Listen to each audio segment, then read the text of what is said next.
Futsal community, the Dr. Dakar here. Welcome to our Caro Futsal podcast number 35, our first one back after I took a break due to my son being born.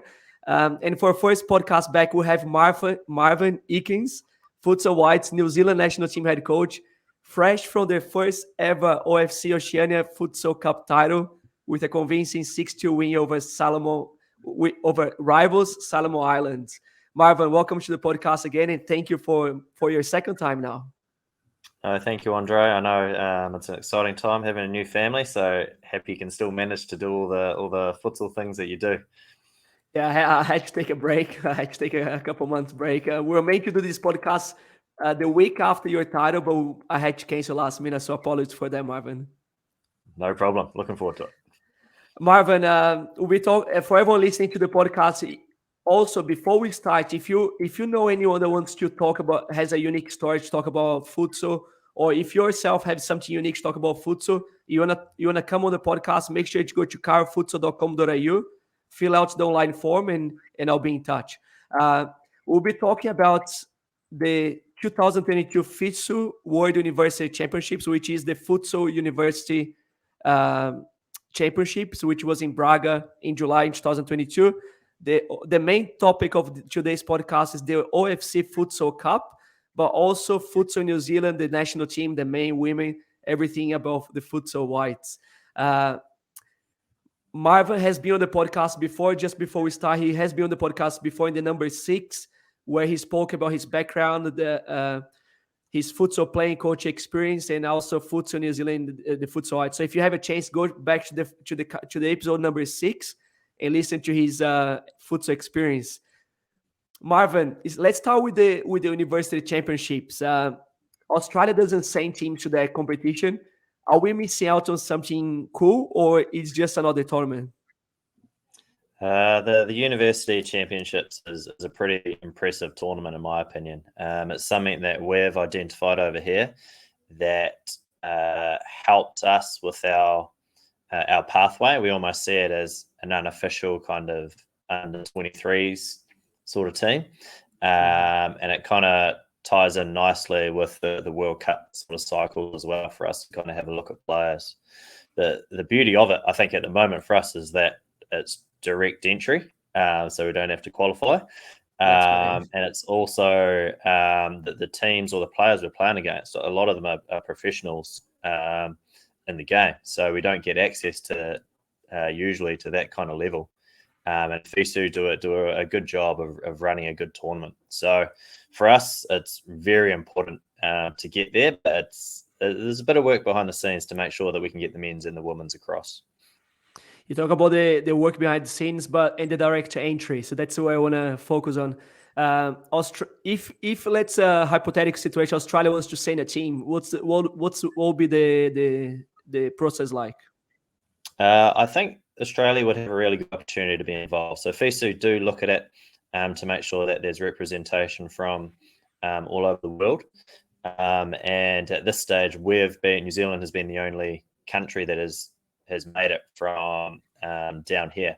So having more, I think, AFC nations involved would be pretty exciting. That's the word around, is that the Japans of this world are going to get involved into the next event. And I think now is the time. If Australia was going to do it, I'd be making sure you get in while it is a direct entry, to make sure that when it's only going to grow. So when it does require a qualifying, or if it does get to that stage, at least the countries that have already been involved in supporting it, I imagine FISU will keep that in the back of their mind when deciding who can be involved. And Marvin, how does the tournament work? Basically, is what events they have, and how long it goes for, and all the details. So this event is every 2 years, and unfortunately, it wasn't 2 years ago for obvious reasons. It was meant to be in Poland, and this time it was great to, I guess, have it in Portugal, in Braga. And how it works is that it's opened up. You have the men's and the women's event, and then based off the entries that you get, they'll guarantee you, and I think this is another important factor, is that you're guaranteed a certain amount of games as well. So, for example, in the men's, we were very lucky to get 6 international standard games out of it. which was pretty cool. So you have your normal round robin group stages, and then it moves into the playoffs, and then from there you kind of find your placing. So there were 11 teams this time in the men's, and you kind of know where you rank across. You have a final placing in there. But it is so for New Zealand, I think there might be a misconception that New Zealand football puts a lot of resource into this team and money.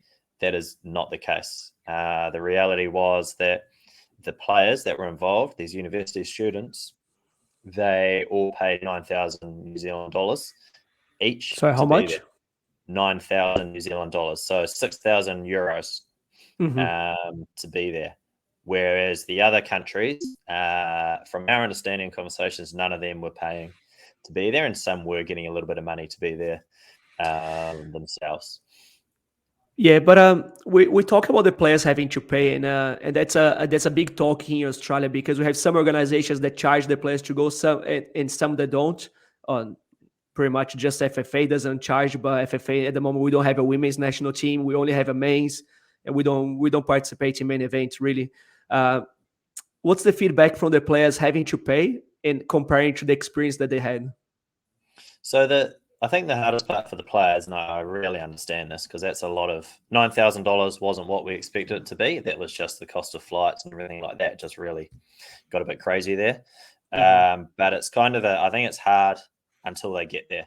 And then once they're there and experiencing and playing in the tournament environment, the value, I think they see the value in the experience, and not just the dollar value, I guess, of playing, but then what that means for them and their futsal careers. Around there's players that can't go to that choose not to, that are unable or too old to go. And those players miss out on the opportunity of 5 or 6 international games, which, when it's so hard to get international games at the best of times, that can only make you be a better player and getting to play against different types of oppositions. I mean, we played against Portugal. We played against Brazil. Like, how awesome is that? And we would never get that opportunity until we earn the right to go to a World Cup. And even then we might not. So you can't. I think the players really felt it when we were there, once they experienced a bit of the crowds and the passion, especially from the Portuguese supporters. It was pretty awesome. And I think a lot of the players also made some cool connections across the other teams. And that goes with the staff, obviously, as well, the coaches as well.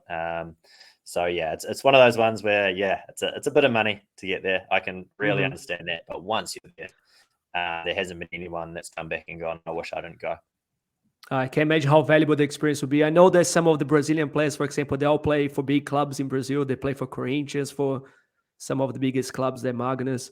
What's the player requirement to participate in the tournament? So you have to be under 25 or turning 25, I think, the year of the tournament, and you have to be studying at a certified university. So the requirements, you don't have to be a full-time student, you can be a part-time student, but you have to be working towards the degree. And that's where we work well with New Zealand universities over here to make sure that we're meeting all the requirements. And I think it's a pretty cool opportunity for those that are studying and are trying to play high performance futsal. I think correct me if I'm wrong, Andre, but I think in Brazil, a lot of the professional players get put into university to, I guess, support them on their journey of life, so that if they were to get a terrible injury or something like that, they still have something to fall back on. And that's why these other countries have such great players, professional players playing in this competition. Correct. Yeah, it's very common for clubs in Brazil to be partnered with universities, and that's because they can't afford big salaries in some of these clubs, and that's a way to sign these players to give them scholarship at universities. That was the case in my hometown team, Campinas Futsal Club as well. Marvin, I saw the opening ceremony, and I saw all those athletes together walking through the streets. Are they from different? It's like a little bit like the Olympic Games, that they all stay at the same place, or that they stay at a different place? Because I can imagine like some of these big parties as well with all these young people together. Is that the So case or they not? they split the teams across 2 venues. Sometimes when we went to Kazakhstan 4 years ago, everybody was in the same massive hotel. This time it was split across a couple.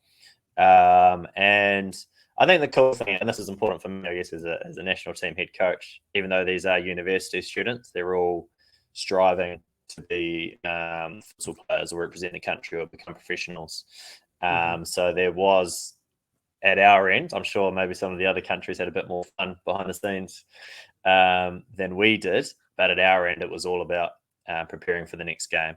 And then, of course, once tournaments are finished, you've been in teams, I've been in teams. I know that once that final whistle is kind of gone and the closing ceremony is kind of done, it's a good chance to unwind and meet some of the other teams in that regard. But yeah, the opening ceremony, I think it's good that you brought that up, because I think that kind of brought it home as well for some of the players when we were walking through the streets of Braga there with the other teams. It showed how much of a big deal this was, not just for the players, but for the city as well. Yeah, we say that the futsal trips are the best experience of our lives, aren't they? But Marvin, talk about the tournament. Who are the favorites? I know that Brazil won the men's and Portugal won the women's, but who are some of the favorite countries, and how did you guys go in both tournaments? So in the women's, I think it was pretty well known that Portugal and Brazil were going to be there towards the end. But the other strong countries have always been Ukraine as well. And then you have sort of I guess a step down maybe is the Polands and the like in there also.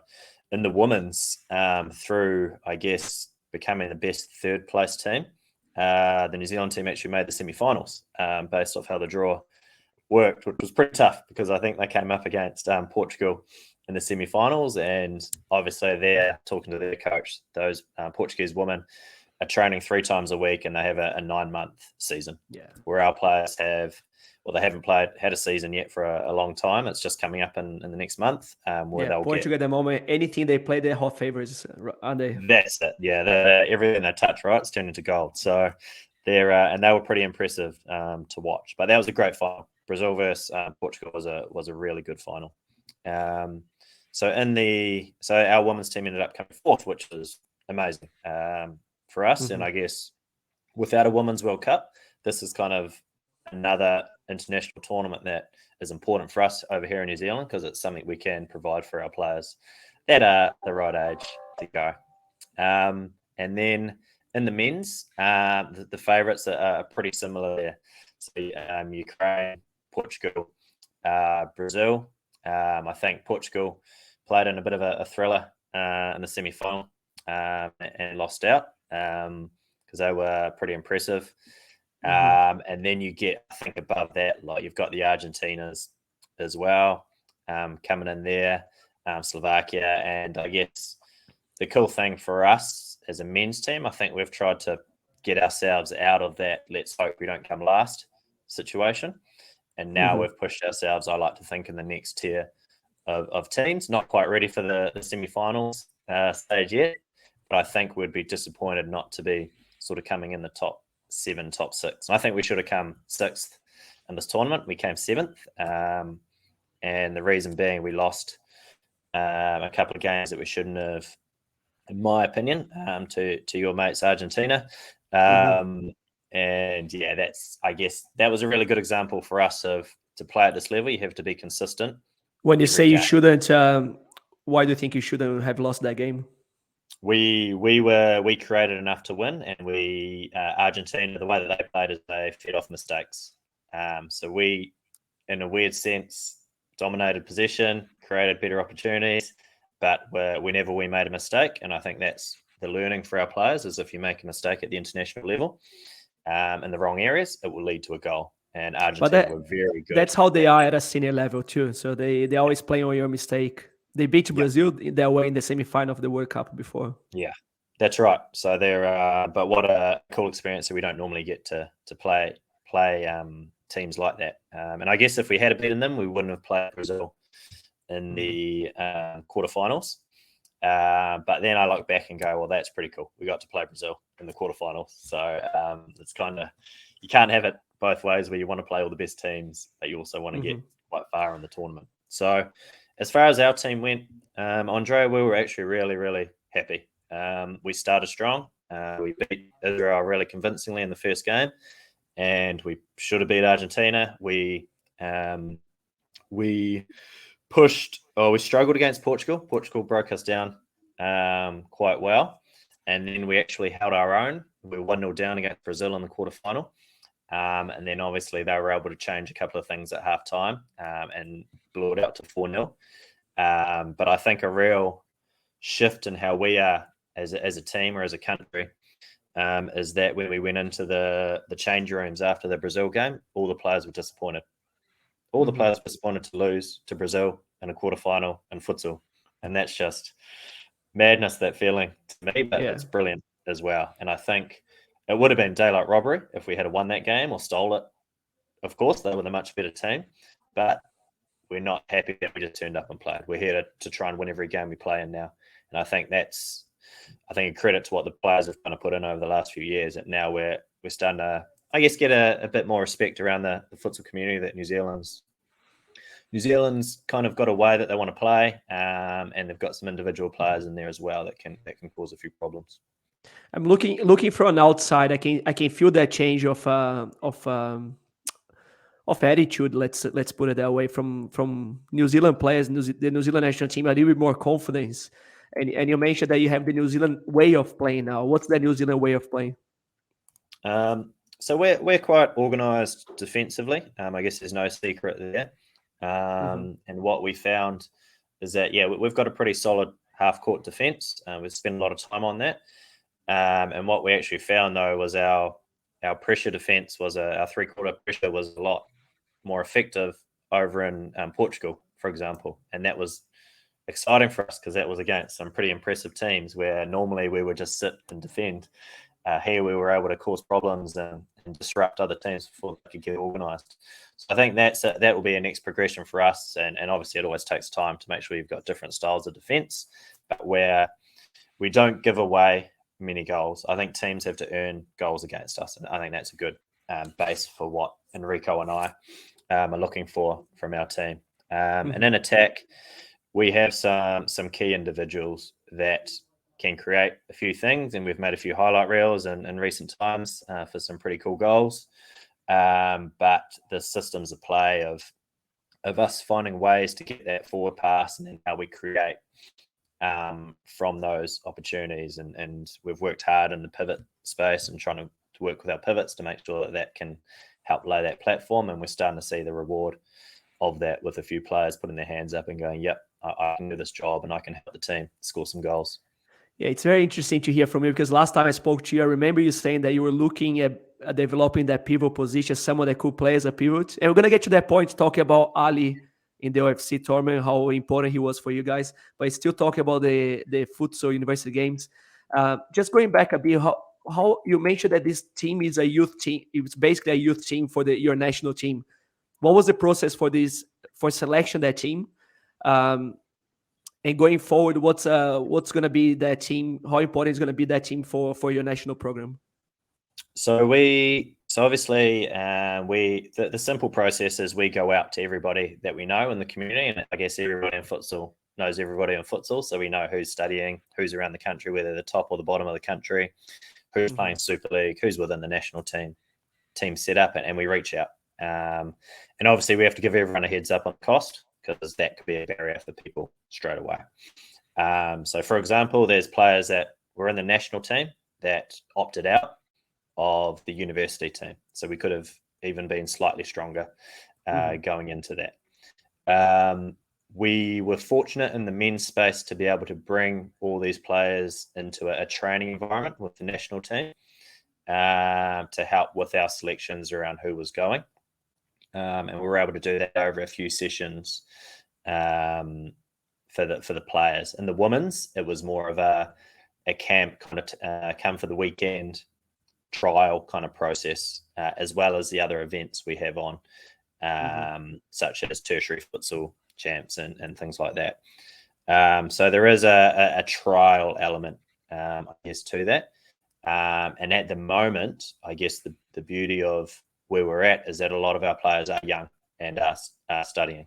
So it kind of just ties ties in well, and it links into, I guess, hopefully the national team qualifies for the World Cup going forward, and we would use the World University Games as part of that preparation because it's every 2 years. So we can try and encourage players to be part of that, but it also gives players an opportunity to put their hand up or just build some more futsal experience at that level for maybe the next cycle of international players or the next World Cup cycle. For the women, it's very important. Like, we need this to offer, to go, here's an opportunity to play some of the best players that we have access to in the world. And it sucks when you turn 26 because then you no longer go to this event. But what we've got is that most of the players that are involved this time around, a lot of them are still under that magic 25 number for the next one. So it'd be interesting to see who sticks through it, or whether some younger players again come in and put their hand up to be involved. This pathway is so important for the players to be able to play for something. You mentioned the women's have this tournament. Have you heard any talks about starting an OFC Women's Championship? I always hear whispers, and I hope that's the case. I think there could be something in the near future. I think the Women's Football World Cup has kind of highlighted a few things, and I think it would be, to be honest, it'd be pretty criminal not to start pushing some women's international futsal whilst still doing the men's. I don't think you can do one without the other anymore. I think we need to move on from that, and that's not just OFC or FIFA or whoever it is. I think that's the countries themselves that have to prioritise women's futsal to make sure that we can start it. And I think OFC has an opportunity in particular to get going, so that when the Women's World Cup is there, we're actually ready to compete before maybe some of the other regions in the world. So I think, I think the challenge is always out there. But I think if OFC puts a tournament on, then I think us as a region, we have to have as many women's teams involved as possible, because we have to start somewhere, and then it can only improve once we get that tournament going, because then we can actually show, hey, if you keep playing a bit of futsal, then here's an opportunity to represent your country or do the university stuff as well. And guess what? Here's a Women's World Cup coming up around the corner. We think New Zealand could do pretty well here. So I can't say it lightly enough. We need more women's international activity. And if anyone's listening to this, New Zealand futsal wants international women's games. We are actively, constantly trying to find opposition to play. So please reach out. And when you say you're looking for a position, you're looking for national teams or any official tournaments? What are you looking for? We're open to anything at the moment. So we have an allowance or a budget for our women's team to play and do activities every year. But we need opposition to play against. So we're open to have conversations with anyone around whether it's a tournament. And we've been invited to a few things, but it's hard for us to get to Europe cost-wise, just at the moment with flights. But we're open to anything, whether it's just a country coming over for a 3-match series or us going somewhere. We're pretty flexible with what that looks. Yeah, a cheaper option. Australia is restarting the national titles this year through FFA. So the state teams have a men's and women's tournament. It's going to be in January in Melbourne. So each state in Australia, New South Wales, Victoria, WA, they're all sending teams to Melbourne under FFA, having a representative team for each state. And New Zealand and Australia are pretty close. So I think that would be great if possible, to have a New Zealand women's national team. We said we wanted a women's international game over that time frame. So we asked the FFA to go, we can help support this, because we have our youth futsal champs in December. So we have identified this year. This is a month or so back. We said we would like to have New Zealand versus Australia, men's and women's, over that time. Or we could do it in Australia, aligning with this tournament that you're talking about. So we're open to that. We just need a team to play against. So you're saying that have you spoken to FFA, or are you waiting to hear from them? What's the situation? We have spoken. I guess the conversation's broken down. So I'd be looking forward to hear back from the FA if they would like to reach out. No worries. We'll try to contact them. Marvin, moving over to the OFC. First time ever New Zealand wins the OFC Championships, the OFC Futsal Cup, Oceania Futsal Cup. Starting from the end, how winning your first ever and New Zealand's first ever feels?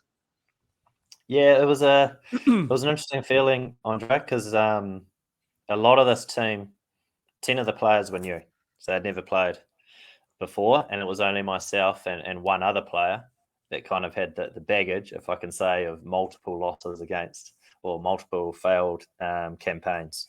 So for some of these guys, this is the expectation of turning up to this tournament and doing well and winning.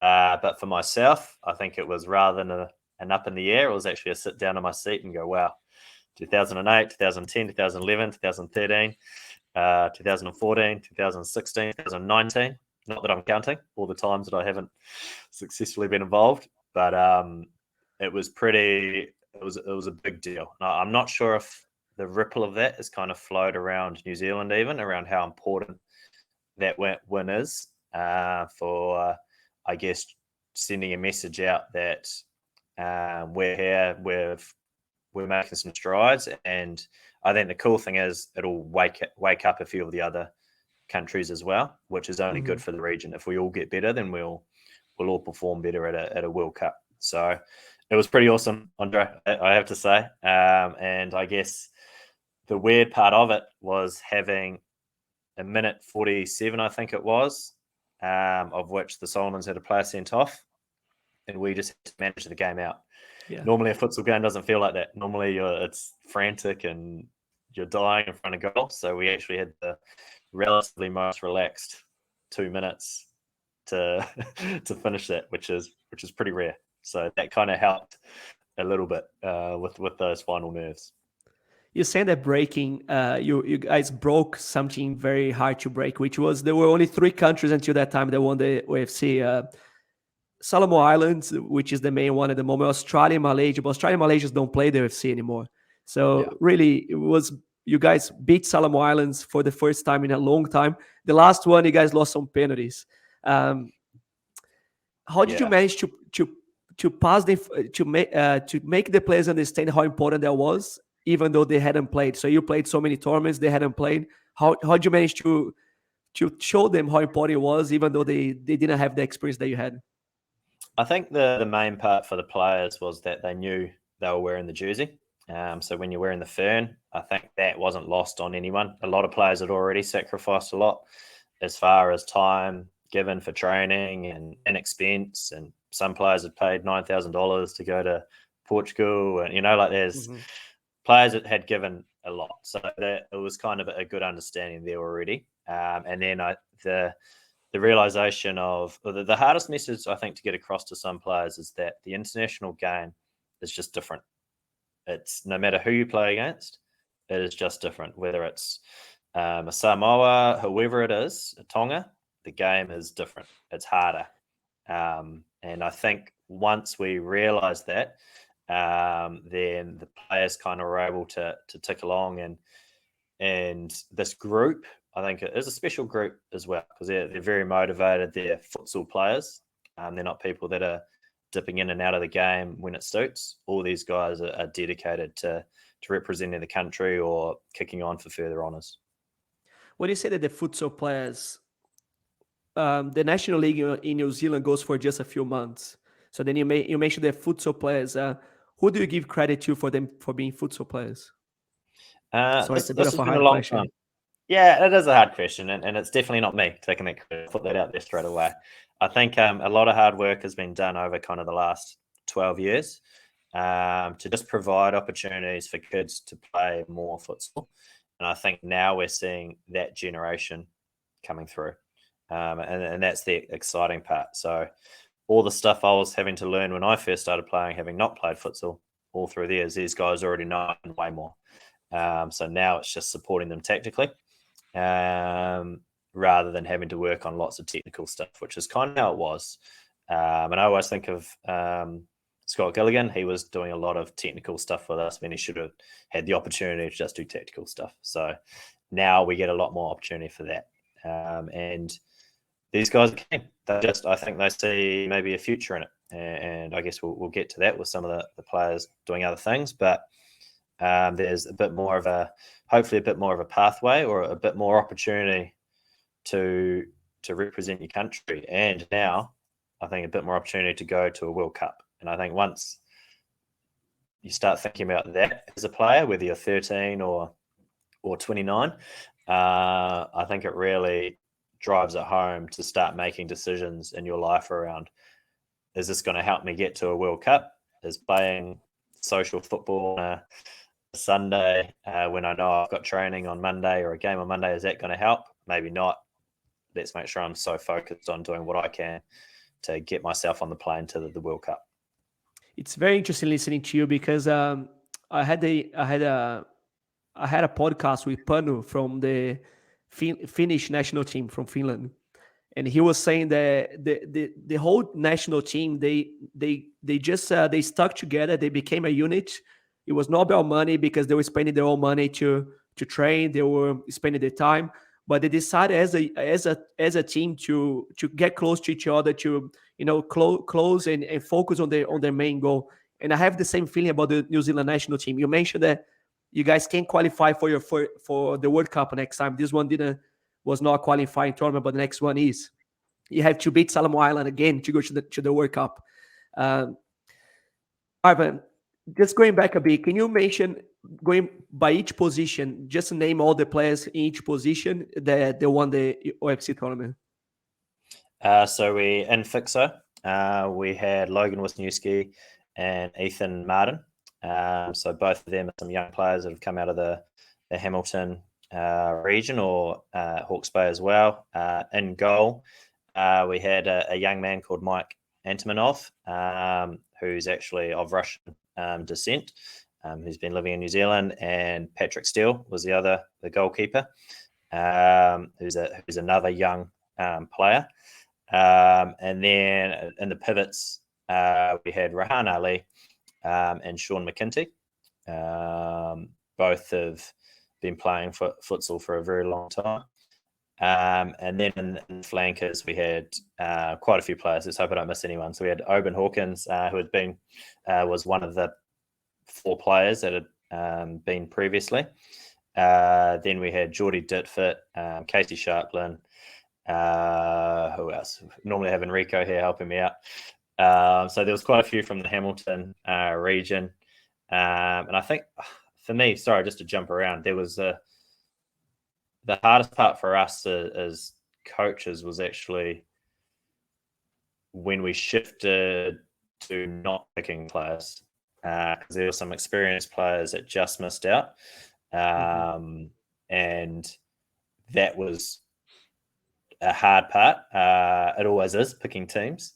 But I think the hope is that when we made these decisions, similar, I guess, to the Solomon Islands, it was with an eye to the future. And it means that all these players that missed out are still in the mix. We actually haven't decided this is the team, because it's not. There are experience goes a long way. It was something that I believe, and there's a few players like Kareem Osman that's very important to what we do as a leader, who missed out. And to the point where we had Stephen Ashby, another flanker. He was one of our senior players, and that's a new role for him within the national team setup. So an interesting mix of players we've got. A lot of them actually come from the upper half of the North Island, so the Waikato Bay Plenty region and the Auckland region. And then there's one, Rahan, from down south as well. And then I guess the exciting one, more personal to me, is Hamish Gray and Adam Paulson got their opportunity. They're from the Auckland region as well in the flanker positions, especially for Adam, who had just come back from a pretty serious injury. And he had worked hard to make sure he could get back out there. I think this was his first proper games straight after that injury. And they both did really well. So, yeah, it was a pretty cool squad and a young squad. And it has been interesting, I guess, looking at the social media around how inexperienced maybe the Solomons were. But I guess the difference is they still had players that had gone to a World Cup. We have 0 players that have gone to a World Cup. We had 10 new players coming in to international futsal. So they can't really be used as an excuse to losing to you guys, can it? Well, it's just something that I found interesting in the discussions. We're talking about the rivalry between Solomon Islands and New Zealand, and that's what's going to grow futsal in Oceania. So I'm going to keep on putting more fuel into that fire. You see, Marvin, the selection is always something that puts coaches in hard situations, but the results is what shows that the coach made the right selections, right? What was the selection process for the national team for this tournament? So we've had a long training process. So what we run is what we call a national training center, which we bring people into, fly people in certain regions, and we train twice a week, every kind of second week. And we bring different players in and out of that depending on a variety of things, but it's our opportunity to look at players. And also we've been doing that, I guess, for 18 months, and we'll continue to do that going forward. So that's kind of given us a good chance to look at players in a training environment consistently. So some players have come in and then some players have gone out. Some players we've tried and then it hasn't quite worked out. And there's other players that have just come from nowhere and have now forced their way in through consistent, good training. What we're aware of, though, is that, and you probably know this too, is that there are players out there that are unbelievable trainers, but when it comes to the game, it's different. And the frustrating part for those players is that we don't get enough internationals to support them. So in a perfect world, you'd have every window, you'd be able to have internationals and you'd give players exposure to the game, and then they would get better and better from more games. Where at the moment we don't know when our next internationals are, so we would have to pick a team. If we had to pick a team tomorrow, it'd be based off what we know and who can play at the international level. So I think that was the exciting thing for this campaign just gone, is that we had 10 new players in the team, and they all did really well. And some strived, some found it hard initially and got into it a bit more. But I think they would all say that if they could have more games at that level, they would all just be better players. So part of our role, or my role, was to make sure we have more games, which is easier said than done. From listening to the names that you mentioned, I saw that they're from different regions of the country. You managed to put them together. One of the big criticism in Australia with the Australian national team is that most of the players are from New South Wales. In the last AFF tournament, there were 12 players from New South Wales, 1 Victoria, and 1 from ACT. So clearly, the process in Australia is not working as in it was a tryout system. The results didn't explain the selection, right? In your eyes, what's the perfect selection process, if it's the one that you're currently using, or if you could make any adjustments? Yeah, I feel for Miles there to get a team together so quickly. I must say that he was in a very hard situation, so I don't blame him. That's hard. And I think we have a couple of luxuries at the moment, and this is going to change, but we have most people available, and New Zealand's not as big. So we can get people in and around. We can fly people in. But even then, we couldn't fly. So Rahan lived in Dunedin, for example, which is the bottom of New Zealand. We couldn't fly him in every week because we couldn't afford to. But then what we started to see was that some players were willing to find their own resource to get themselves to trainings because they knew how important it was. And there were a few players that tried to do that, which is huge, right? So I think if you can just see them more often, and that's what we're getting. We're seeing the players a lot in our process, but if we could have international games, I think that's when you really start to see. And if you had a calendar, for us, if we had a 12-month calendar where we knew we were going to play 9 internationals split over the year, then we could plan better and go, all right, well, let's get these players get a mix of experienced players and some younger players and give them a chance to experience that.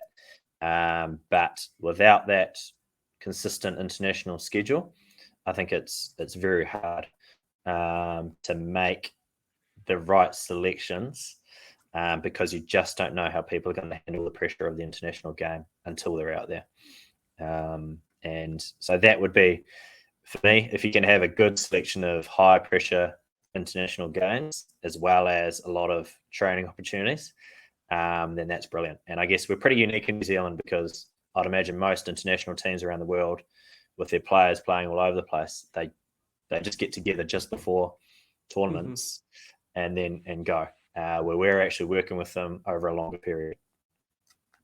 So that's the hard part of Australia. To do that, you need a big budget, and Miles didn't have a budget. So that's why we say that Miles was put in a very hard situation. Marvin, you say that you're very unique, that you can get your players together. But how about now that you have so many players playing overseas? What's the positives and what are the challenge that brings?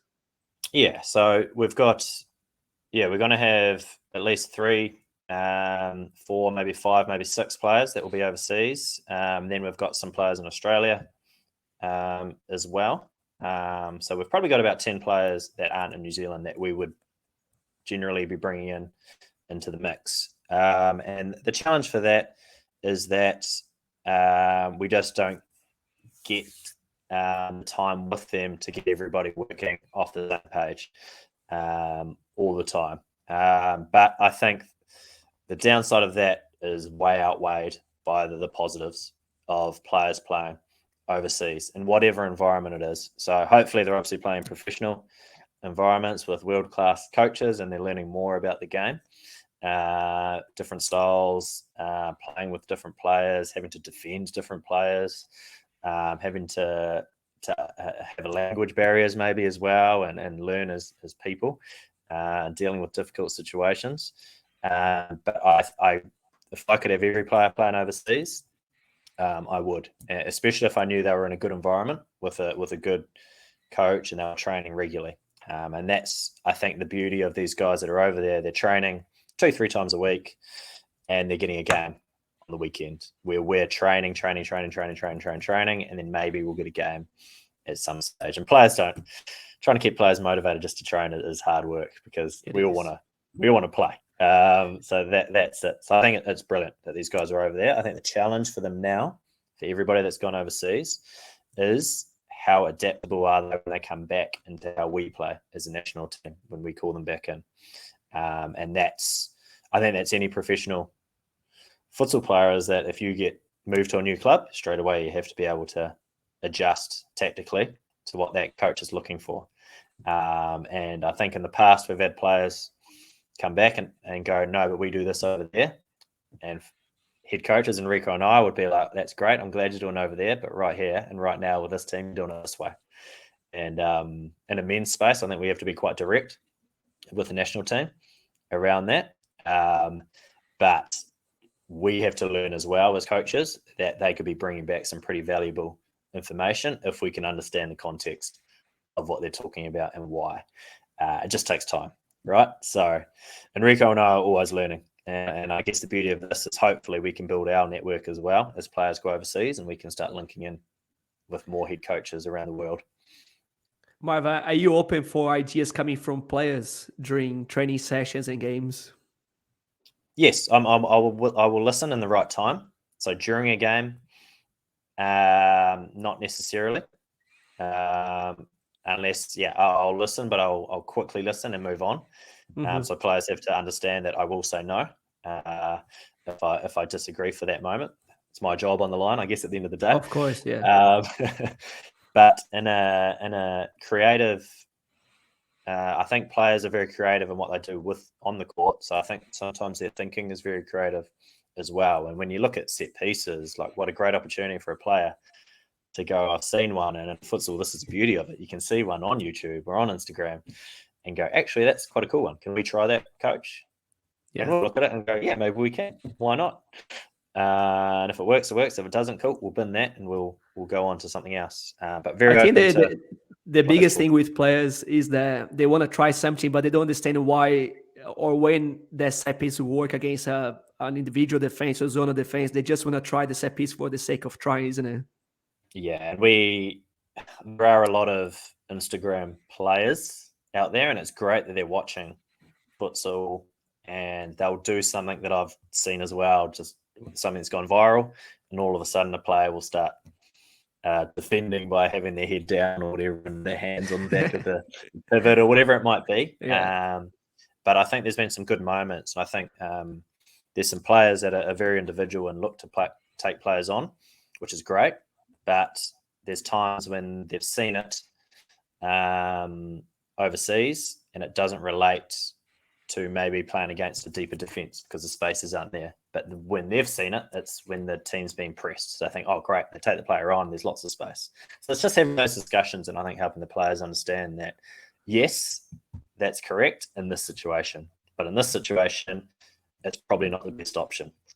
It's funny you say that. It's funny you mentioned the Instagram players. I don't know if you remember back in the early 2000s when there was a few Italian players, Brazilian Italian players playing for the Italian national team. They used to defend watching the players' eyes, look at the players' eyes. Yeah. And that makes no sense in my opinion, in my experience, whatever. I respect whoever does that, but then we used to see young kids doing the same thing, and I'm glad that at least that type of defense, eye on eye, is stopped. Yeah, I haven't seen that one for a while. Yeah. Marvin, talk about it. Just going back to the tournament. Can you run us through your journey until you got to the grand final against Solomon Island? So I've just got some notes here, which is why you'll see me putting my head down. So the first game we had, which was against the Fiji, had 2 teams in to help make, and I guess just to clear this up for everybody that's listening, the reason they had 2 teams was because it was a 7-team draw. The countries that weren't there decided not to be there. So it wasn't. So Tahiti was there because they decided not to take part, for example. So Fiji were given the opportunity as the host nation to have 2 teams. So we played what they called their President 5 in the first game, and they were better than I thought they were going to be. They'd actually had they were doing some futsal things, which was cool. I could see what they were trying to do. And a good example of a challenge in Fiji is keeping their players playing, because I think if they keep playing and mix in with the other Fijian teams well, then they would have they would start becoming one of the strong teams that could win this in the future. But we did win that, I think, quite comfortably. It might have been 5 or 6-1 in the end. The next game we played was Vanuatu, and that was actually a very difficult game. We scored in the first 30 seconds, far post tap-in, and I think full credit to their coach, Ben. I think he said, well, no more goals at the far post. And boy, did they defend with their lives. And we drew that game 1-1. They scored on the counter, and we just could not score. And it was Enrico and I, or more so me, I guess, being the more emotional one, was very frustrated with that and annoyed. But when we watched the footage back, then I realised everything that we asked of the players was there. It was just that final finish, which you got to score goals to win games. But in hindsight, the team played really, really well. So it was a good thing. Did they have a low defense and were playing on the counter-attack? Was that the case? Definitely. Yeah. And the goalkeeper had a blinder. One of those ones, the goalkeeper has a really good game, and their players defended with their lives, and it's awesome. That's what you get at the international level, I think, because they're playing for their country. So they did really well, and that was a tough game. Then we played Tonga in the next game, and that was tough in a different sense because it was very physical. And yeah, there was quite a few frustrations around how that was managed. But we eventually, I think, got to it. We were consistently scoring goals throughout that game, and it was more just disappointing to concede one there. But we got through that. So we were looking, which meant we were top of the group without being too tested, I guess, other than the challenge that Vanuatu put for us. And then we came up against New Caledonia in the semi-final, and they were hard to play. It's always a hard game when we play New Caledonia. and it took a few like some really well taken goals by us to kind of get there in the end. And I guess the cool thing for us is what we were learning throughout these games is that every single player was contributing in a different way.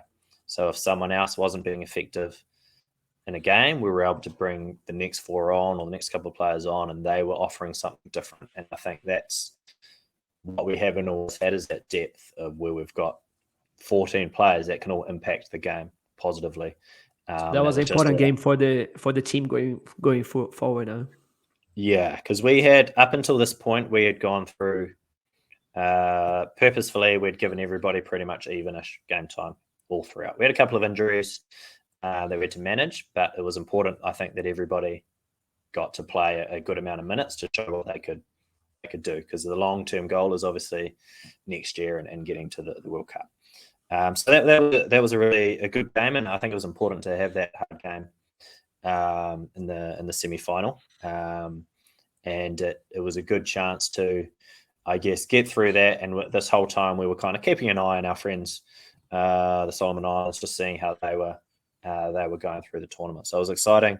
My worry was that we weren't going to play them if one of us didn't make it, where I really wanted to make sure we got that experience, because it's, especially in Suva and Fiji, because of the Solomon Island community in there, they bring the best crowds. So they're a good time. They're hostile. They're great.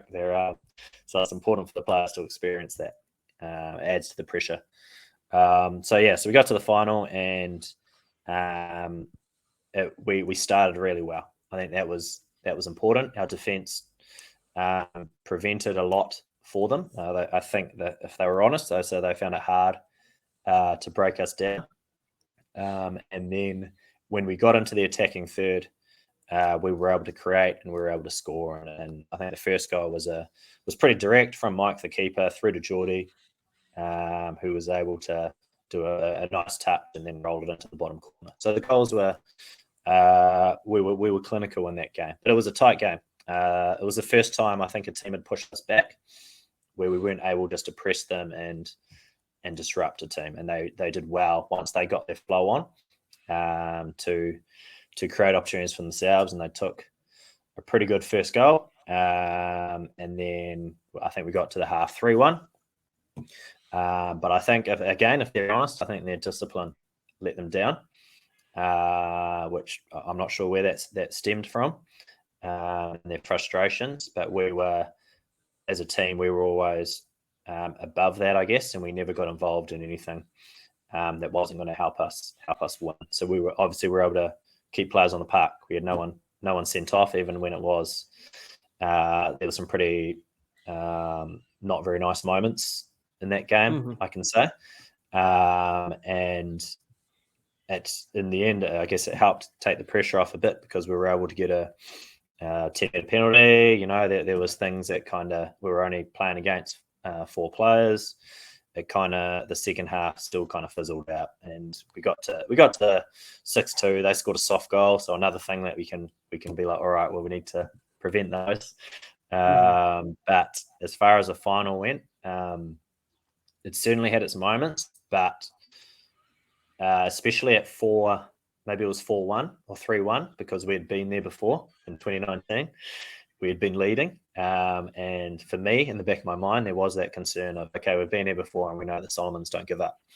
But for this time around, the players were outstanding and just delivered consistently. Whoever was on the court defended well, and when we got our opportunities, we took them. So it was a pretty cool final for us.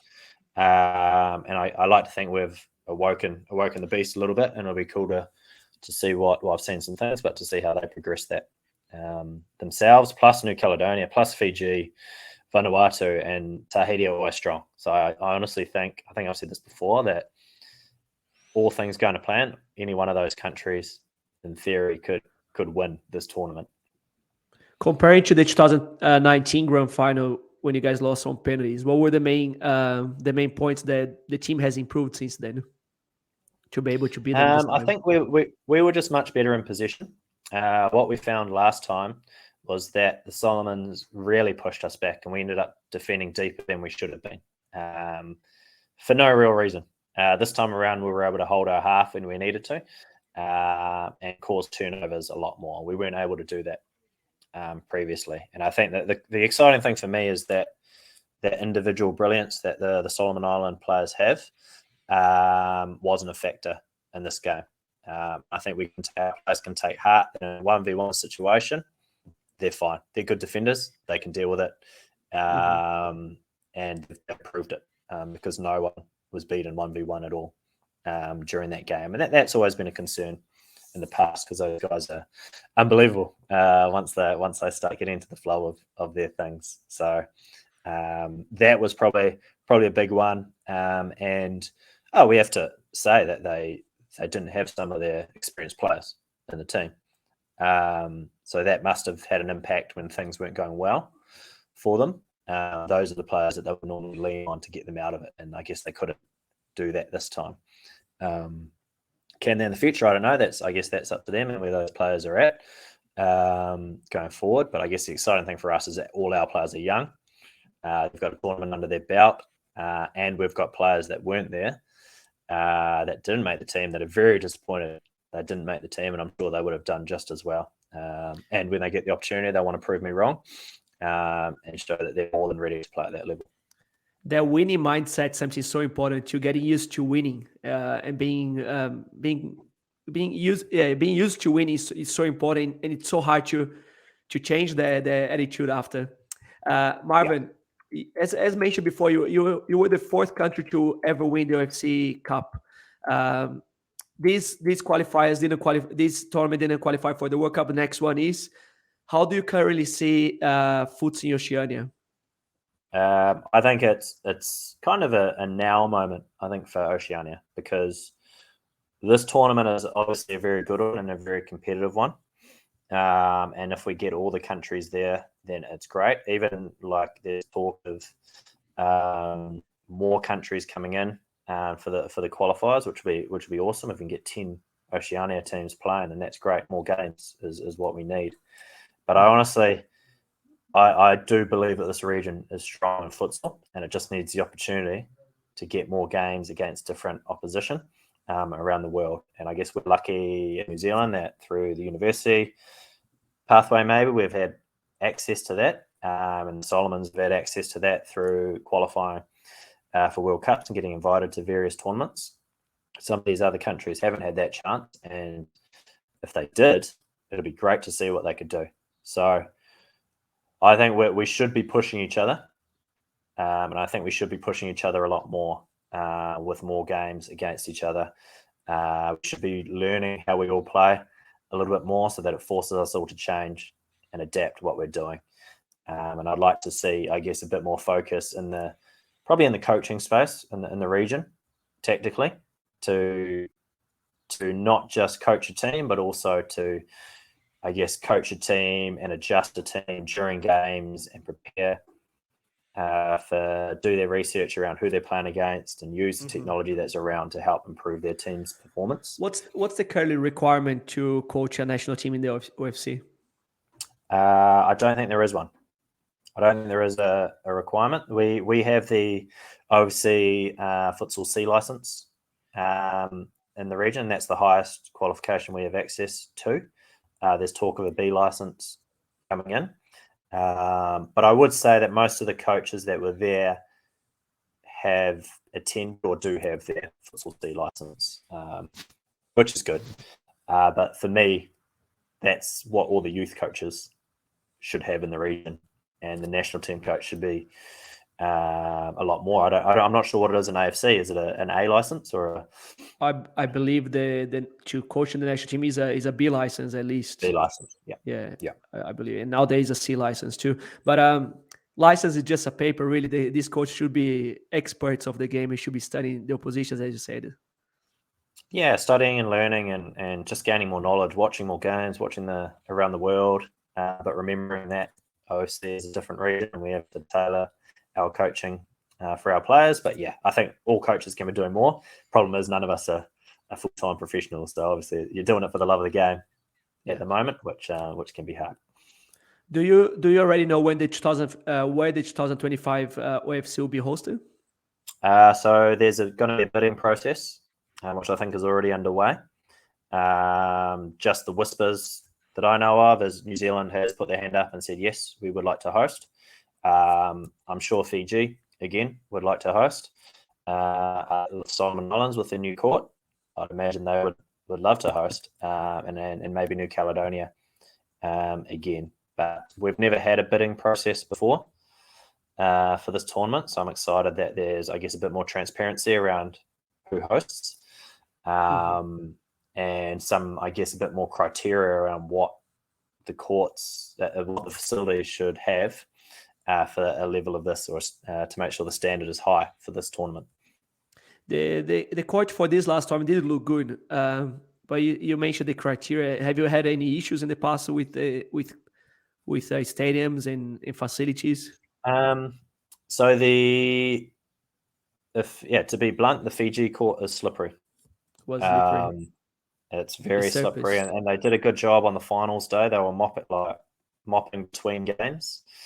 But if you were playing in the third or fourth game of the day, it was slippery. And in 2016, it was way more slippery, and there's a lot. OFC didn't live stream that one, so that wasn't seen around the world. But I think that just can't be a factor. You can't be deciding who goes to a World Cup because someone slips on a slippery court. So I think that the surface is number one for me, and then I think all the facilities have adequate changing rooms and things like that. I'm not sure around the Solomon Islands facility, but I'm sure brand new it must have all the bells and whistles there. And then I get the hard part for our region is also it needs to be, it can't be too expensive. So getting to New Zealand is probably one of the cheaper countries, I guess, for everybody to get to, where it can be hard to get or expensive. So New Caledonia is a very expensive country to stay, and everything, food, everything is expensive. So if that's why a smaller country doesn't go because it's too expensive, then that's not right, in my opinion. I think everyone should be able to access this tournament in the region. I can't wait to watch the next one, because I know that New Zealand and the Solomon Islands will be coming after each other for the hosting of the tournament, for the spot for the World Cup. They're coming after each other for everything. Have you started preparing the team for that tournament yet? So for us, we've been preparing, I guess, for at least over 2 years now, just disrupted with all the obvious reasons. So we're well on our way for preparation, and we're just finalising what next year looks for us. So we just want to know where the tournament is, when it is, and we just want to know what international games we can get beforehand. We've got our training schedule already in there. We're talking to players that are already overseas. We've got a few things well in motion here, so it's not going to be. We're not starting anything new. We're already we're 80% of the way there. Now we're kind of putting the finishing touches on what we've been doing for the last couple of years. Very good, very good. I'm sure the Solomon Island staff, they're all listening to the podcast right now and trying to take some tips from you as well. Marvin, I think that's a wrap. We spoke about everything, futsal New Zealand, your experience. I want to congratulate you on these amazing past 2 tournaments. Hopefully, you guys get to play against the futsal rules. You get Australia gets to help you guys. Australia gets to help the Solomon Islands as well, helps the whole region. And I think it'll be good even for the futsal rules if they could play as a guest nation eventually as well. If they win, they don't get the spot. But I think it'll be good for the futsal rules. Marvin, thank you for coming on the podcast once again. It's always good talking to you, someone so passionate about the game. Thank you, Andre, and thank you for the time and I guess giving New Zealand a bit of publicity in the futsal world. So appreciate it and look forward to next time. Yeah, can't wait. Thank you, Marvin. Thanks everyone for listening to our Caro Futsal podcast. Together we can make our beautiful game bigger, and stay tuned for the next one.